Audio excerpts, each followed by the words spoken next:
আমরা আওয়ামী লীগ করি, আমরা মৃত্যুকে ভয় পাই না। আজরাইল আমাদের কাছে আসে না, দূরে থাকে। বলবেন কি আওয়ামী লীগ মরে না? মরে, কিন্তু স্বাভাবিকভাবে মরে। আমরা মৃত্যুকে ভয় পাই না, আজরাইল আমাদের কাছে আসে না। আমাদের নাম শুনলে আজরাইল দূরে থাকে, যেটা আওয়ামী লীগ, যাওয়া যাবে না। সুতরাং কেউ যদি মনে করে যে আমাদেরকে কোন ঠাসা করে রাখবে, আমাদেরকে কোনই ঠাসা করে রাখবে, এটা তার ভুল, তার আজন্মের ভুল। একই দিনে একই সময়ে একই রকম প্রোগ্রাম দেওয়া, এটা মোটেই উচিত নয়।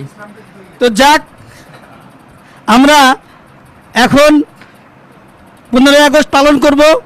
আগে আওয়ামী লীগের কর্মীর অভাব ছিল, এখন কর্মীর অভাব নাই, অনেক, হাজারো হাজারো। সুতরাং আমরা নির্দিষ্ট সময়ে উপস্থিত হয়ে সমস্ত প্রোগ্রামগুলো পালন করব এবং নির্ভয়ে পালন করব।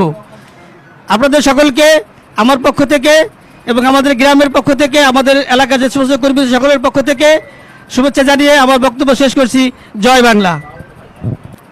বন্ধুগণ, 15ই আগস্ট বারবারই আমাদের মধ্যে ফিরে আসে, কিন্তু এবারের 15ই আগস্টের একটা তাৎপর্য রয়েছে। কারণ এই 15ই আগস্টের অতি